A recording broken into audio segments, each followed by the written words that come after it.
ndakwemera mfite sister w'ikinya ni icyuki umva kuburira n'ishokora ariko nanga itumba n'inzagazo ziza kumutereta kuko ntahita nkwica burundu ko w'icyuki ariko sepato icyuki gifite amabere angana kuri wagira ngo cyonyeje ikihebe ni icyuki nyabata shana ari narayobewe n'iminwa ugira ahantu mwijyaniro uzamwirongorere Sheri sigara cyiza ugizemo nari kukumvisha iyo nakubona uyu munsi ni myanya akubwira ngiye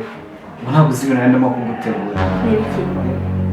wahita usanga kubwira none Sheri wambwiye urabizi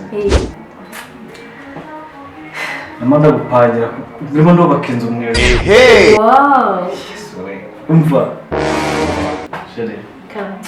ahubwo ndimo ndashaka abantu bazajya bakora muri iyo jaride wabambona hasi abana sawa Sheri nzababona n'ukuri ku buryo uzasanga ari tayari cyane cyiza nawe nakora nta gicu uzana nk'aho ngaho n'ukuri shamere sister ishusho bere wanjye ngenda nakwikundira ariko narizi Sheri njyewe ujya ubibona si wongeye ukunda urushyize kuri umva ni toni pe kandi riranarenga byabibabaje ubu batabona ko mukunda kora wumva umwana we Sheri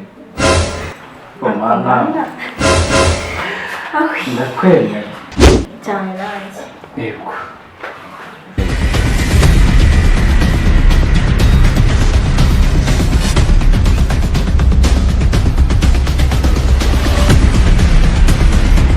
wambesire we aha ni mu rwuri bakurongoye Yesu we bandongoye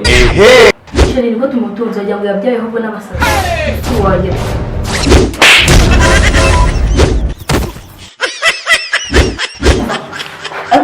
Sheri wanjye nawe kaza nimba mufate nyabwo